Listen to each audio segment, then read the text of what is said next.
On Hong Kong, do you have anything on the arrest of the Catholic Cardinal Joseph Zen? And separately, if I may, can you recap the U.S. policy toward Taiwan? Does the U.S. support Taiwan independence? I'm asking because the Taiwan President Tsai has already said there is no need to declare Taiwan independence because Republic of China was established in 1912. Thanks, Nike. We discussed this a bit yesterday, but let me just reiterate that our policy towards Taiwan has not changed. The United States remains committed to our long-standing One China policy, which is guided by the Taiwan Relations Act, the 3 U.S. China joint communiques, and the 6 assurances. To your question, we do not support Taiwan independence, and we have repeatedly made this clear, both in public and in private.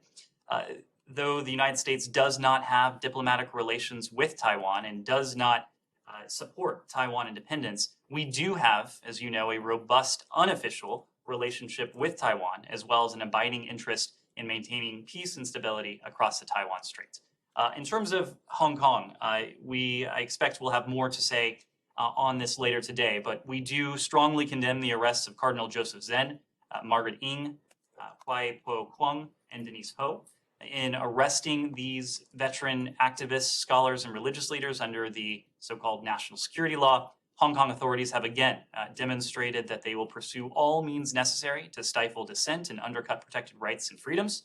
We call for the immediate release of all of those who remain in custody. And of course, we continue to stand with the people of Hong Kong. Jenny. Do you assess the frequent deployment of Chinese PLA airplanes to the Taiwan Strait is sending the wrong message to the people of Taiwan and may actually push them to the direction like PRC doesn't want to see, which is trigger the Taiwan independence movement? I will let the people on Taiwan remark on the implications of the PRC's actions. What I will say is that we have continued to voice our concern for these provocative operations. What we continue to call for is stability across the Taiwan Strait. We will continue to stand with our partner Taiwan. Our commitment to Taiwan is rock solid, including in the face of acts of potential intimidation. Sorry, when you said you have more to say about the arrest later in the day, is that like some kind of a statement? I expect we'll have some kind of a statement. Or like a written statement Yes. from the Secretary? Okay, and then just on the other thing, on Taiwan, going back to our little discussion yesterday, when you say you do not support Taiwan independence, fine, but you sell them weapons. You send official delegations there, congressional delegations. You push for their inclusion, in international organizations that don't require statehood as a criterion for membership. Correct. Something separate from mainland China. So, in organizations that do not require statehood as a membership, you're speaking to everything that we do as part of our unofficial relationship with Taiwan that falls under the auspices of our One China policy. What I'm getting to is the WHO and the WHA this year, and you are pushing again, as I understand it, for Taiwan to be invited or to participate as an independent entity, as a not part of China. So how is that not supporting Taiwanese independence? These are two very separate things, Matt. We believe, on the one hand, that Taiwan's. First of all, you are right. Excuse me. What? You want the WHO to invite Taiwan. We support Taiwan's robust and meaningful participation in international organizations that don't require statehood as a criterion for participation or for membership. Participate in the WHO. I don't have any announcements today, but you've heard from us before that we push for Taiwan's robust and meaningful participation in international organizations that don't require statehood as a condition for membership. Taiwan is a leading democracy. The world has a lot to learn from our Taiwanese partners, whether it is in the area of public health, whether it is in the area of economics, whether it's in the area of climate change. We partner with the people on Taiwan, with our Taiwanese partners, in a range of areas. We will continue to push for Taiwan's meaningful participation, all within the bounds of our One China policy that has not changed. Chinese Vice President Wang Qishan, who recently attended the inauguration ceremony of the South Korean President Yoon, made the remark that put pressure on South Korea. China is concerned about the Yoon Suk-yeol administration's strengthen the U.S. and South Korea alliance. Do you know why China is concerned about strengthening the U.S. and South Korea alliance?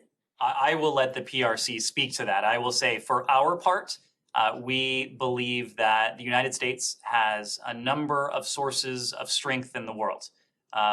One of them is our sources of strength here at home, our economy, the creativity, the vitality of our people, of our workforce. Another is our values and the principles, many of which we share with partners and allies around the world. And a third is very much that, our allies and partners around the world. And we view our unprecedented system of alliances and partnerships, including those we have in the Indo-Pacific, as a core source of strength. That is why Secretary Blinken, this department, has focused intently since day one of this administration on repairing, rebuilding, revitalizing those alliances, knowing, as Secretary Blinken often likes to say, that there is no challenge that the United States could take on more effectively alone than with our closest allies and partners. And that's what we've sought to do. Last one, will the North Korea issues be discussing at the U.S. and ASEAN summit? There's a lot that we have to discuss with our ASEAN partners. This is a region of the world that is among the most dynamic. It is the fastest growing region of the world. It is one where the United States is making clear we have an abiding commitment and interest in. The fact that this leader-level summit is taking place in Washington, D.C., the fact that it has not taken place in recent years, I think underscores our commitment to Southeast Asia, to ASEAN centrality. There will be a number of topics that we're going to discuss, including shared interests, combating COVID, economic recovery, climate, security challenges in the region, as well as our shared values. So all of that will be on the agenda. We'll have more to say in the coming days, Richard. Just one follow-up on Taiwan. Is it still your position that the changes to the fact sheet on Taiwan had nothing to do with the timing of Secretary Blinken's speech on China, or what had been planned to be his speech on China? That is our position. As you know, the Secretary was scheduled to deliver remarks on our approach to the PRC last week, and that was separate and apart from routine updates to a fact sheet. One more in Taiwan. Sure. The Taiwanese Defense Ministry in recent days has talked about some of the deliveries of U.S. weapons being delayed.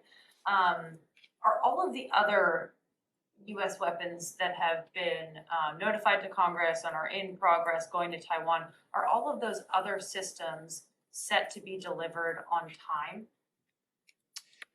Well, let me say our defense relationship with Taiwan remains based on an assessment of Taiwan's defense needs and the threat posed by the PRC. Continuing to pursue systems that will not meaningfully contribute to an effective defense strategy, we believe it's inconsistent with an evolving security threat that Taiwan faces. And we strongly support Taiwan's efforts to implement an asymmetric defense strategy. As you know, we have continued to provide Taiwan with the security assistance that together we deem most necessary. I can't give you an update on the pace of those deliveries, but if there's anything additional we can share, we will. Do you guys not specifically track the pace of those deliveries? What is U.S. policy about when you want those deliveries to get there? I mean, I know it's sort of out of your hands once it goes to the companies that are producing these weapons, but surely you guys are focused on this. So when do you want those weapons to get to Taiwan? Well, we want to see those systems delivered to Taiwan just as soon as they need them, and that is based on a need assessment and a needs assessment. It is something that we routinely do with our Taiwanese counterparts. I'll say that air defense systems and artillery, these are critical to supporting Taiwan's self-defense. The swift provision of Taiwan defensive weaponry and sustainment via our FMF, our foreign military sales, and our direct commercial sales, or DCS, we believe it's essential for Taiwan's security, and we'll continue to work with industry to support that goal, based in part on the assessment that I mentioned before. Since 2017, the executive branch has notified Congress of over $18 billion in arms sales to Taiwan. Of course, we can't provide details on ongoing defense procurement discussions, but those discussions regarding Taiwan's needs Just are final question on constantly this. The Ukraine war, has the deliveries of weapons to Ukraine at all impacted the scheduled deliveries of weapons to Taiwan? These are two very different security challenges. The vast majority of emergency military assistance to Ukraine is being delivered via the Presidential Drawdown Authority that you've heard from. That is to say, it's being directly delivered out of DoD inventories. Taiwan, on the other hand, its defense procurements of defensive weaponry and sustainment are conducted via FMS, the foreign military sales, and the direct commercial sales, which are subject to the standard contracting and manufacturing process. When it comes to the Philippines, you said yesterday it was too early to comment, so I wanted to kind of ask again, particularly because the ASEAN summit is happening this week, and part of the focus of that is obviously towards China, or showing your prioritization of the region, in the light of your broader China policy, I guess, or Indo-Pacific policy. But specifically, do you have any concerns that the new president-elect Marcos Jr. Represents a challenge to U.S. policy in the region, specifically with his comments, I believe, during the campaign, talking about the 2016 ruling on the UNCLOS ruling, that he said this is not effective, and he said he's going to seek a bilateral agreement with China to resolve their disputes in the South China Sea. How does that square with what the U.S. wants to do with this region? Simon, this applies to the Philippines. It applies to everywhere around the world. We will judge and we will operate within the confines of our bilateral relationship based on what happens once an individual or a party is in office. And when it comes to Ferdinand Marcos Jr., you heard from the Secretary earlier today that we congratulated him. We congratulated the people of the Philippines on their successful election. We look forward to working with the president-elect to strengthen the enduring alliance between our two countries. It's a special partnership that is rooted in a long and deeply interwoven history, shared values, shared interests, and strong people-to-people ties. We'll continue to collaborate closely with the Philippines to promote respect for human rights and to advance a free, open, connected, prosperous, secure, and resilient Indo-Pacific. That will be at the top of our agenda. We look forward to seeing Foreign Minister Locsin when he is here at the ASEAN Summit later this week, and I suspect that we will be able to engage with the incoming Marcos government in the near term. And specifically on the 2016 ruling, does the U.S. still see that as relevant to resolving the South China Sea disputes? We still stand by that ruling. We issued a statement not all that long ago, underscoring that the South China Sea, as we know, contains some of the world's busiest shipping lanes, trillions of dollars in merchant shipping transit annually. We have to remain vigilant to any effort to unlawfully restrict navigational rights and freedoms in this vital waterway. It serves as a lifeline to so many economies. And we reaffirm our statement of July of last year regarding the maritime claims in the South China Sea, and we stand by that.